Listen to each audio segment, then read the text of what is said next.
só, a definição dos grupos sociais é uma coisa relativamente simples, tá? Não tem muito segredo. Grupos primários, grupos secundários, a definição dos agregados sociais ou agrupamentos sociais, multidão, público, massa, são conceitos relativamente simples, tá? A nossa questão que interessa para a gente é a gente entender as consequências da participação dos indivíduos nesse grupo, tá? Da inserção, dos processos de inserção dos indivíduos nesses grupos. Tá? Mas a definição, o conceito, eles são relativamente fáceis. Né? O grupo primário, que é aquele que vai ser baseado em laços afetivos, emocionais, como é o grupo familiar, vizinhos, de amigos. Os grupos secundários, que ficam os grupos de empresas, são grupos mais formais, são grupos mais impessoais, têm objetivos mais claros, definidos em relação ao propósito do grupo, do porquê do trabalho, da forma como cada um coopera. Né? Eles têm um objetivo muito definido. Né? O caso dos grupos primários, ele já é baseado num laço mais afetivo, emocional. Quer dizer, se você perguntar o que mantém aquelas pessoas dentro daquele grupo, né, a resposta vai ser uma afinidade, um afeto, né, uma sensação, um sentimento de ser correspondido, de ter seus sentimentos, de ter suas inseguranças, suas emoções compreendidas ali dentro. Tá? E ao contrário que pode parecer, talvez o senso comum pense isso, apesar da gente falar primários, não quer dizer que seja uma coisa primário no sentido de ser primeiro. Não é no sentido de ser uma coisa banal, uma coisa menos importante que as outras, não. Tá? Então é muito nesse sentido. Né? Os grupos familiares, de vizinhos, de amigos, são grupos primários. Como que a gente sabe disso? Você tem que perguntar o seguinte: o que mantém aquelas pessoas unidas e cooperando? Qual que é a principal razão daquelas pessoas estarem juntas? Se você perguntar à família, é a simples sobrevivência, cooperação pela sobrevivência? Não, vai muito além disso. Existe uma afinidade emotiva, afetiva entre aquelas pessoas. Uma expectativa de compreensão dos filhos em relação aos pais e vice-versa. Né? É isso que vai dar o propósito para a ajuda mútua que vai ocorrer dentro da família. Né? É por serem íntimos, é por compartilharem sentimentos e emoções, é que o grupo acaba assumindo esse compromisso da ajuda mútua, né? Da solidariedade, tanto que a gente fica chocado. Grupos familiares não é uma coisa que você simplesmente rompe quando um pai ou a mãe não cumpre sua função. Concordam comigo? Se o pai deixa de trabalhar, se a mãe deixa de cuidar, o pai deixa de cuidar dos filhos, de dar atenção, de manter a casa com alimentos e tudo mais, isso não é uma coisa simplesmente que se rompe o grupo e pronto. Ah, beleza, meu pai não quer me ajudar mais, minha mãe não quer me ajudar mais, está de boa, está tranquilo, vou procurar uma outra família, outro grupo. Não é assim. Esses rompimentos, eles geram problemas internos nas pessoas que passam por isso. Problemas de delinquência, muitos jovens assim que têm essa experiência de violência dentro de casa, e violência de vários sentidos, carência alimentar, de abandono intelectual, né? De violências simbólicas, de diversos tipos de agressões, sejam através de palavras, sejam agressões físicas. Né? A pessoa não simplesmente, beleza, agora eu estou apanhando aqui, estou sofrendo violência, eu vou arrumar outro grupo, eu vou sonhar e vou ver se eu sonho, vou sonhar com outra família, com outro grupo. Não é tão simples assim.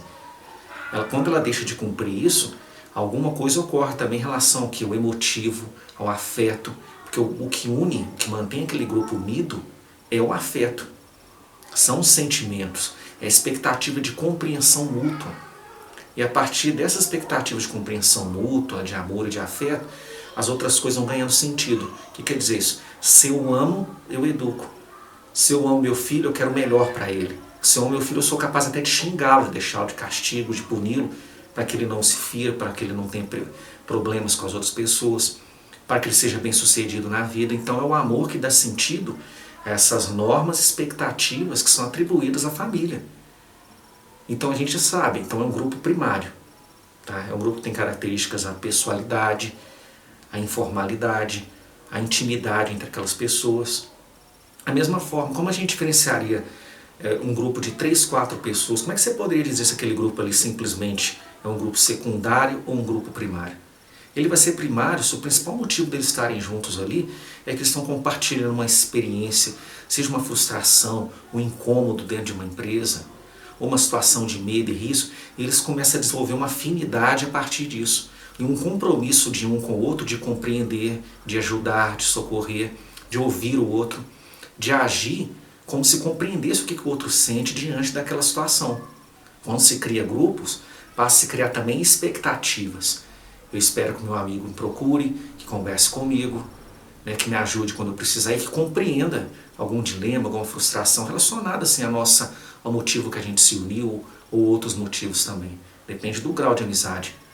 Se for uma amizade muito intensa, qualquer assunto, qualquer contexto assim, vai servir para discutir, para cada um se compreender no caso.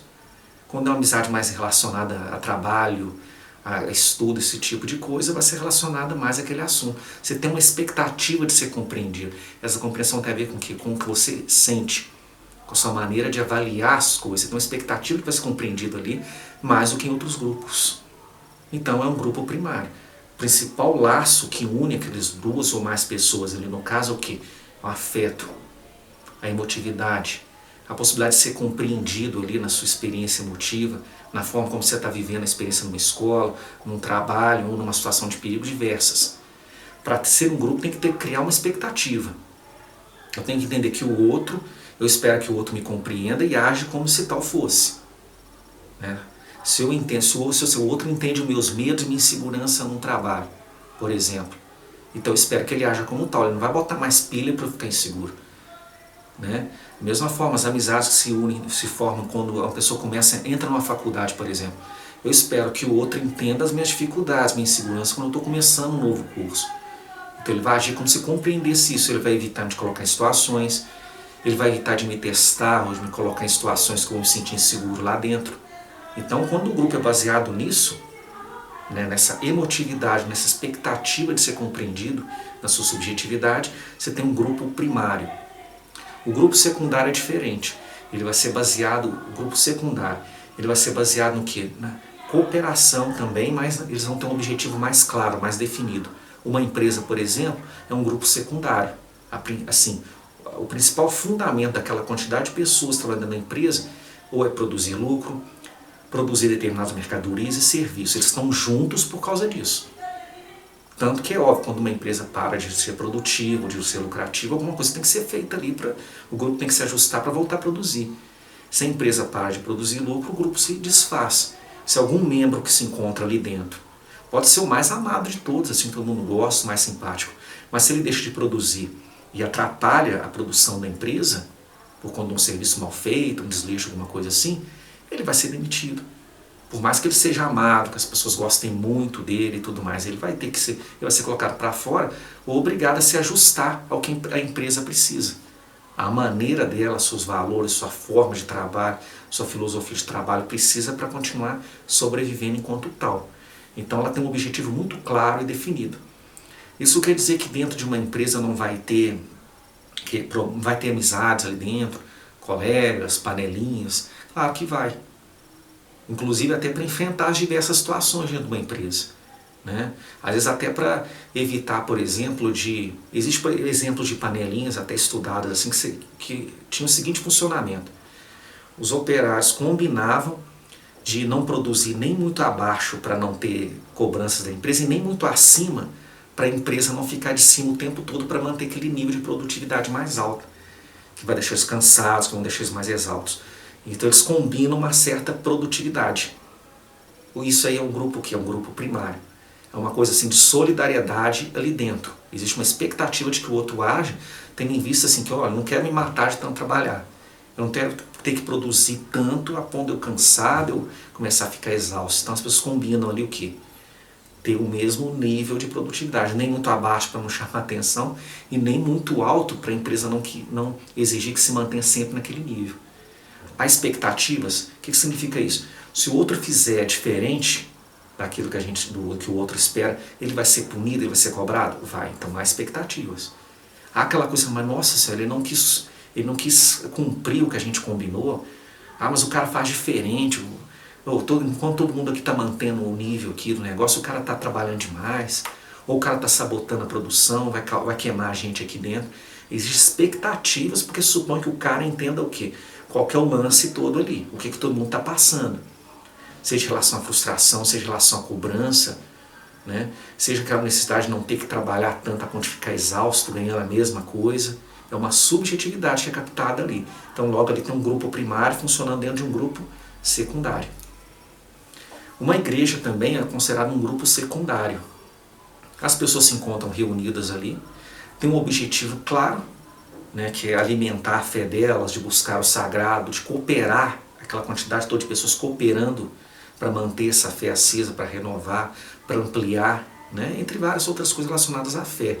O objetivo, ele é muito claro, ele é muito distinto, né? As pessoas cooperam em torno disso.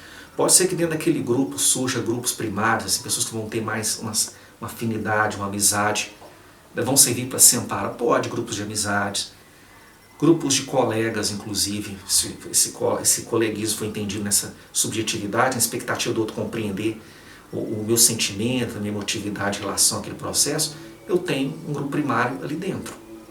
A igreja, a princípio, é um grupo secundário. Ela tem um objetivo muito claro. As pessoas não estão ali porque elas são amigas, não tem que estar ali necessariamente porque elas são amigas umas das outras. Elas estão ali porque elas estão cooperando, unindo forças, agregando, né, congregando ali, para poder buscar, trabalhar, renovar, aperfeiçoar e manter aquela fé, aquelas crenças, né, e praticar ações que decorrem daquela crença, daquela fé. Né? Se eu pratico aquela religião, se eu tenho aquela fé, esperada de mim uma certa conduta, uma certa ética, né? uma correspondência ao que a igreja espera de mim enquanto fiel, uma coerência entre aquilo que eu aprendo, que eu ensino dentro da igreja e aquilo que eu faço fora dela. Então tudo isso é esperado de mim lá dentro. E eu coopero para manter aquela organização funcionando. De que forma? Mantendo fiel às regras, cooperando para que ela se amplie, para que ela continue agregando as pessoas, para elas não se sentirem satisfeitas ali dentro. Então as pessoas vão ter uma função ali dentro, aquelas mais complexas, mais simples, mas elas vão ter um papel ali dentro. Você, por exemplo, permitir que as pessoas abandonem a igreja, não se encontrem satisfeitas, não fazer nada para evitar isso, você não está fazendo parte daquele grupo. Você não está cooperando com aquele grupo, você simplesmente está lá parasitando. Então, quando você está num grupo, mesmo um grupo secundário, você vai ter uma função e um papel ali dentro. Nem que seja de cooperar para manter aquele grupo unido. Ou ampliar, mas pelo menos aquele grupo unido. Quer dizer, aquelas pessoas juntas buscando a fé. Né? E se alguma coisa acontece que a fé ali começa a enfraquecer, não sei, alguma conduta reprovável de alguém lá dentro, algo desse tipo, o que as pessoas começam a fazer? Elas se sentam, elas conversam, elas estudam, elas buscam formas de remediar para manter o grupo unido. Porque aquelas pessoas juntas, elas sentem que vão aperfeiçoar essa fé mais fácil do que elas individualmente.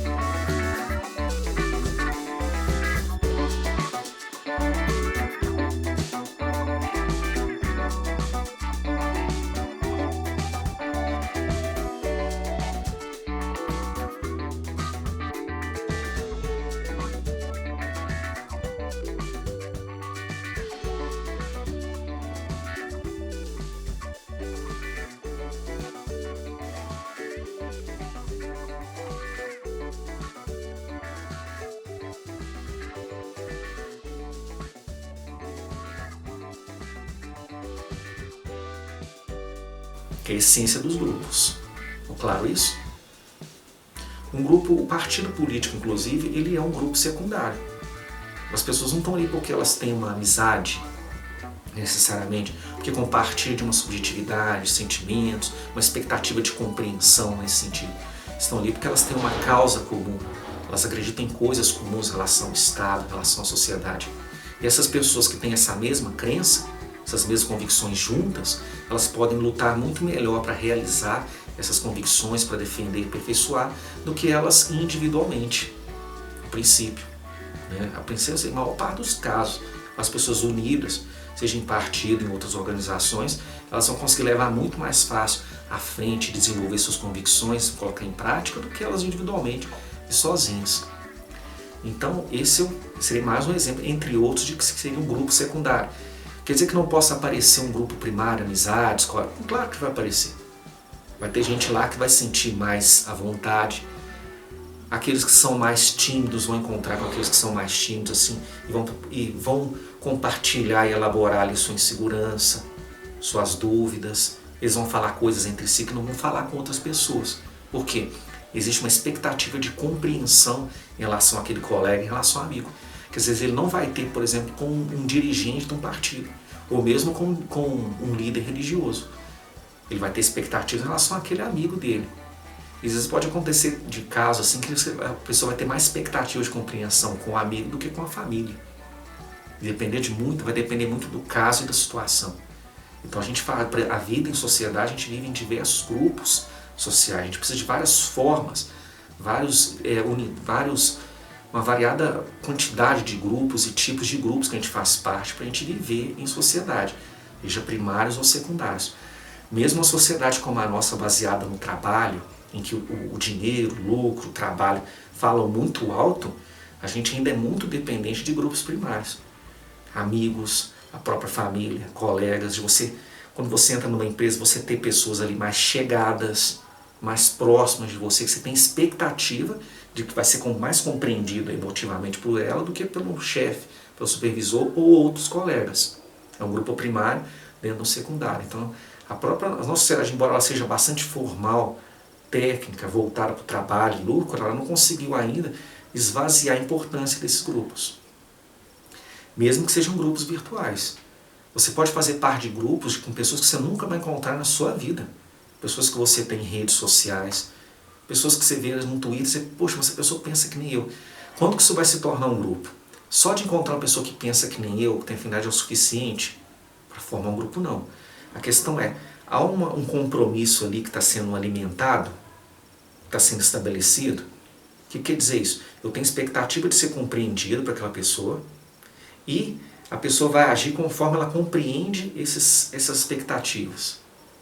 A gente vai pensar igual, a gente vai ficar indignado com as mesmas coisas, a gente vai trocar ideias, eu vou passar artigos, eu vou passar uma dica de livro, né? Ela vai falar alguma coisa sobre política, eu vou conversar com ela também, eu vou ter interesse na conversa, ela já está cooperando, porque a gente sabe que a gente está buscando as mesmas coisas. Então esse grupo ele pode ser primário e secundário. Se a gente está cooperando ali com um objetivo muito distinto, eu quero eleger alguém para prefeito, deputado, alguma coisa assim. Então o que eu tenho que fazer? Você vai entregar panfleto, você vai organizar palestra, você vai fazer isso, você vai fazer aquilo. É isso que mantém aquele grupo junto? É o principal motivo? Está em secundário.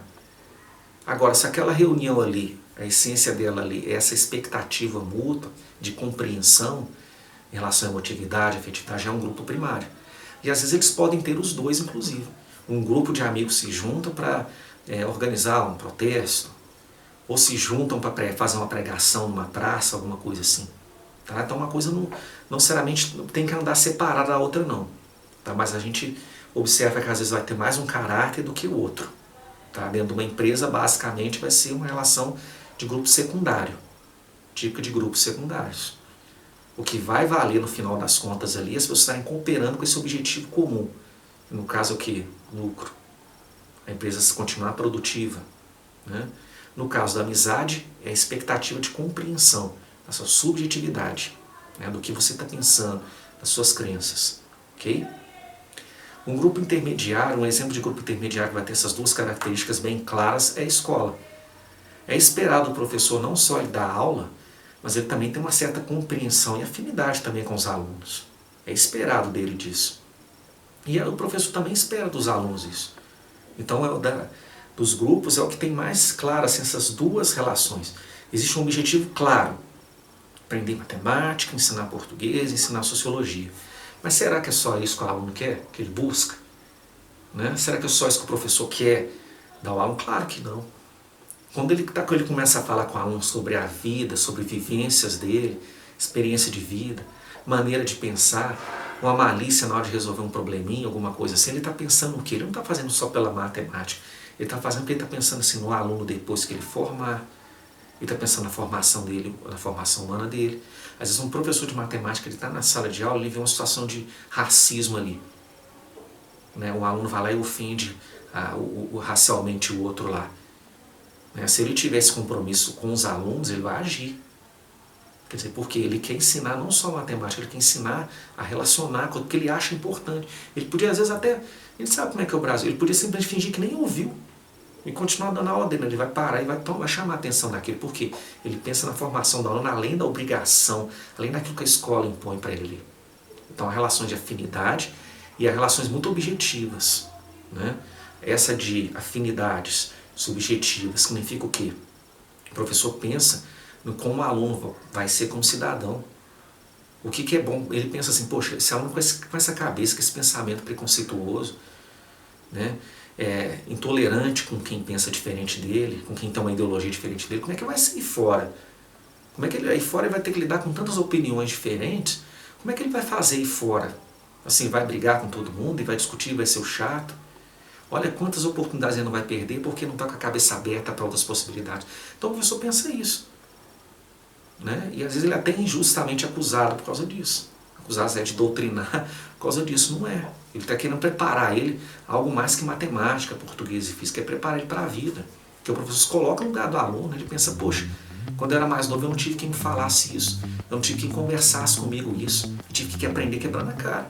O professor obrigado a falar isso, não. Ele faz porque ele sente como se fosse um dever dele ali. Ele tem uma subjetividade. Ele se vê naquele jovem.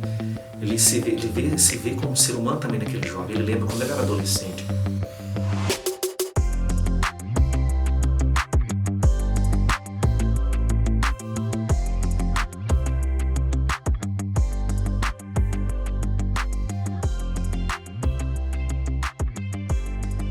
Isso dos grupos sociais, a família é um dos mais importantes, se não o mais importante deles.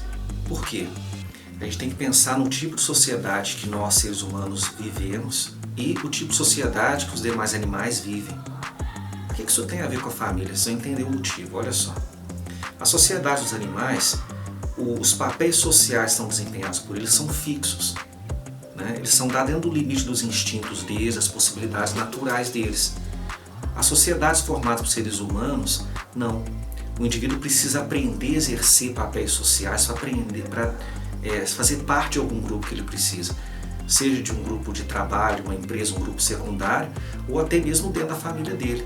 Ele precisa aprender a exercer papéis sociais, que significa o quê? Corresponder às expectativas que são esperadas de você, como filho, como trabalhador, como cidadão, como nos diversos papéis sociais que existem. Enquanto nos animais esses papéis já são fixos, limitados à natureza deles, ao limite da natureza deles, instintiva, os seres humanos eles podem reinventar esses papéis sociais. Eles podem modificar os grupos sociais assim. Então, aprender um papel social significa o quê? Você vai aprender que expectativas são esperadas de você como aluno, como profissional, como pai, como mãe, entre os diversos papéis sociais. Sociedades como de formigas, por exemplo, aquelas que são guardiãs, que são coletoras, reprodutoras e tudo mais, elas nascem com aqueles papéis e morrem com aqueles papéis. Enquanto os seres humanos, desde o início da sua vida até ele se tornar idoso, ele vai passar por diversos papéis sociais. O que significa isso? Que diversas expectativas vão ser esperadas dele, como criança, como adolescente, como adulto, como idoso. Né? Se ele nasce com sexo feminino, o que é esperado dele, por exemplo, vai ser esperado uma coisa daquele indivíduo. Se ele nasce com sexo masculino, é esperado um outro tipo de comportamento. Isso varia ao longo do tempo e da história. O que era esperado da mulher 40, 50 anos já não é mais o que é esperado hoje. Então os papéis vão se modificando ao longo do tempo e variam no tempo e no espaço. Então essa vai ser a diferença básica. Seres humanos constroem grupos, reformulam grupos sociais, modificando seus papéis conforme necessidades ambientais, econômicas, disputas com outros grupos. Os animais não. Ele vai ter somente um papel social definido para cada indivíduo, ele não vai exercer vários papéis sociais, e vão ser sociedades que não vão se transformar facilmente, porque são papéis que são aprendidos, não são papéis aprendidos. O indivíduo já nasce, aquela espécie, o indivíduo daquela espécie já nasce com aquele papel instintivamente. Os seres humanos não. Eles vão aprender esses diversos papéis sociais dependendo da história, do período histórico que ele nasce, da época, do espaço, do tipo de sociedade que ele faz parte. Vai ser esperado ele uma atitude ou outra quando ele é identificado como homem ou como mulher. Então essa é a diferença. E a gente tem essa capacidade, essa versatilidade de adaptar, modificar os grupos conforme as nossas necessidades. Coisa que a sociedade de outros animais não vão ter tão facilmente. né, seja de modificar os papéis, de aprender novos papéis. Somente as sociedades humanas vão conseguir modificar. Para você entrar nesses grupos, você vai ter que aprender a exercer um papel social. O papel das famílias, nesse caso, ele é muito importante, porque a família que vai te dar a base para aprender os diversos papéis sociais que você vai ter que exercer ao longo da sua vida, como profissional, como cidadão, como vizinho, como colega, como amigo. Por isso o papel da família vai ser tão importante nesse sentido. Ela vai te dar as bases para você aprender a exercer outros papéis sociais. Ela vai te inserir na sociedade nesse sentido. Ela vai te preparar já para exercer o papel como estudante, como futuro profissional, como cidadão. Então a família e depois a escola vão ter um papel fundamental nisso. Te ensinar a aprender outros papéis sociais. Te dar habilidades e valores para você exercer outros papéis sociais mais complexos, como trabalhador, como cidadão, com plenos direitos futuramente, né? E vai te dar condições de habilidades, de inteligência, de estímulos para aprender esses novos papéis. Se a família ela falha nesse sentido de preparar para aprender esses papéis que existem na sociedade, a tendência é o sujeito ir para a delinquência, ele entrar para a criminalidade. Não estou dizendo que todo criminoso ou delinquente vai ter esse problema, mas é provável que ele tenha, se ele tem uma família desestruturada, nesse sentido, que a mãe e o pai não vão cumprir esse papel de prepará-lo para exercer esses diversos papéis que a sociedade vai exigir dele futuramente. Inclusive de respeitar as leis, de saber conviver com o outro, de exercer uma profissão, de ser responsável. E cada sociedade, cada tempo vai ter uma exigência em relação a esses papéis. O que era ser pai há 20, 30 anos atrás já não é o mesmo que é exigido de um pai nos dias de hoje. Isso varia até conforme a classe social. Que tipo de sociedade aquele pai quer preparar um filho? Né? Para ele ter um emprego mais pesado, que não vai exigir muito de pensamento dele, de reflexão? Ou ele quer que o filho seja alguma coisa como uma liderança, tenha uma profissão mais complexa, técnico, de nível superior? Conforme isso que o pai projeta no filho, ou que acredita que o filho é capaz de alcançar, ele vai dar uma educação específica, estimulando mais a pensar, ou estimulando a ser mais obediente. Tá? Então a família vai passar esses valores. E a forma como o indivíduo vai inserir esses papéis vai depender muito dela. Os pais, pai e mãe, vai estar preparando o filho para que papel social? A escola, depois que esses filhos vão ter, vão facilitar ele exercer que papéis sociais, conforme a qualidade do ensino, o estímulo do professor. Ele vai estar apto a exercer que papéis sociais? Aqueles mais complicados, aqueles vão ser trabalhos mais pesados, com menor status, ou aqueles mais valorizados, mais competitivos? Vai depender da família, do que ela projeta, do que ela é capaz de projetar nos filhos, e vai depender também da escola, da educação que ele vai ter acesso. É determinístico isso? Não. Vai ter gente que vai fugir da curva? Vai. Mas a gente é uma minoria, porque a gente depende dessas instituições para a nossa inserção na sociedade. A gente não nasce programado para viver numa sociedade como seria uma formiga, como seria uma colmeia de abelhas. A gente vai aprender esses papéis. E a questão é, que papéis a minha família tem condições de me preparar para exercer? A escola que eu estudo está me preparando para exercer que papéis sociais? Em relação a habilidades, conhecimentos, provocações e estímulos que ela me confere.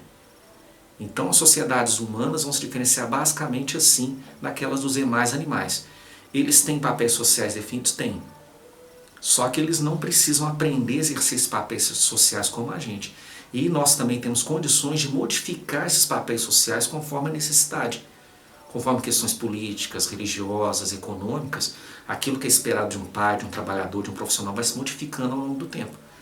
Se há uns 20, 40 anos atrás era esperado um trabalhador mais obediente, mais disciplinado, o perfil do trabalhador hoje, pelo menos no nível médio, é que ele tenha iniciativa, que ele seja criativo, que ele seja inovador. É um perfil que, se você voltasse no tempo, há uns 30, 40 anos atrás, seria exigido uma outra coisa de você, em termos de habilidade, em termos de postura, de valores. Então tudo se modifica também com o tempo, por uma série de fatores, mas se modifica ao longo do tempo. Se você pensa em exercer um certo tipo de profissão, por exemplo, que não vai exigir especialização em algo desse tipo de você, talvez seja cobrar de você mais obediência, mais disciplina. Se você foi preparado e tem condições de exercer um papel mais de liderança, vai exigir de você o quê? Mais iniciativa, né? Capacidade de diálogo, de comunicação, de liderança entre os demais, de compreender a mente das pessoas, de saber comunicar, de saber inspirar autoridade nessas pessoas. A questão é o quê? A família, a escola deu condições para o indivíduo exercer esses papéis? É claro que muitos sem ter condições nenhuma vão chegar lá, mas é uma minoria. Então a família e depois a escola vão ser fundamentais, vão ser de extrema importância para a escolha futura daqueles indivíduos em relação aos seus papéis, para aquilo que vai estar ao alcance dela em relação a esses papéis sociais, como profissional ou mesmo como cidadão, ou mesmo em relação assim, a condições que o indivíduo vai ter de exigir seus direitos, de como ele vai se relacionar com o Estado. Se ele acha, por exemplo, que o Estado pode fazer o que quiser, que eles é que mandam, eles é que dão as ordens, ou se ele acha assim que ele é um indivíduo com deveres e direitos. Ele tem que obedecer, mas ele também tem o direito de exigir que o Estado tenha respeito com ele. Obedeça às leis também, que não o trate de qualquer forma. Tudo isso vai ter como base o quê? A família. Como que essa família pode preparar, que condições sociais que essa família teve, culturais, de preparar esse indivíduo para esses diversos papéis que existem. Que futuramente eu vou falar com vocês, são as classes sociais. Né? Até que ponto que a família forneceu, que a escola deu para ele, possibilitou que ele fosse além da classe social dos pais. Né? Ou que fez com que ele permanecesse na mesma classe social dos pais. Então nisso aí vai consistir a complexidade fundamental entre a sociedade dos animais e a sociedade dos seres humanos. A nossa é extremamente complexa, cheia de grupos sociais que se transformam ao longo do tempo. E para você fazer parte desse grupo, você precisa fazer parte dele para sobreviver, você vai ter que aprender uma série de papéis sociais. Enquanto nesses animais não, ele já nasce com uma predisposição, algo instintivo e vai morrer com aquele papel social. Nós não. Quando criança vai ser exigido alguma coisa de você, adulto vai ser exigido outra, como idoso vai ser exigido uma outra coisa. Então os papéis vão se modificando. Se você entra numa empresa com 20 anos, quando você tiver uns 40 anos, você vai estar trabalhando com outras tecnologias, com outras filosofias da empresa, com outras dinâmicas. Vai modificar, o que é esperado de você vai se modificar. Pode ser radicalmente, né, quando há uma crise econômica muito grave, é exigido que as pessoas se adaptem muito rapidamente, ou de forma tão gradual que você nem note que mudou. Vocês parem para pensar como vocês eram estudantes lá na quinta série, como são hoje, vocês vão ver que as expectativas de vocês mudaram, a habilidade de vocês exercer esse papel como estudante também se transformaram. Né? Eu espero que a maioria tenha se transformado para melhor. Né? Você vai se adaptando, você aprende a sobreviver no ambiente escolar, você aprende a tirar mais proveito dele ali. Então não é mais a mesma coisa. Quer dizer, você vai aprendendo esse papel social ao longo do tempo. O que é exigido de você lá na quinta série, o que é exigido agora, também se modificou, também se transformou. Quando entrarem na universidade, se Deus quiser, vão entrar, vai ser exigido de vocês uma outra postura. Principalmente mais autonomia. Ninguém vai correr atrás de você, você está devendo trabalho, nossa, você tirou uma nota baixa. Não vai ter isso na faculdade. Aqui a gente ainda tem. Se a gente tiver que correr atrás de você quando estiver no terceiro ano, para cobrar trabalho, a coisa, a gente vai ficar muito mais decepcionado do que se tiver que correr atrás de você no primeiro ano. Quer dizer, é exigir de você a expectativa em relação ao seu papel vai ser diferente, conforme a idade, conforme a série. Então é isso.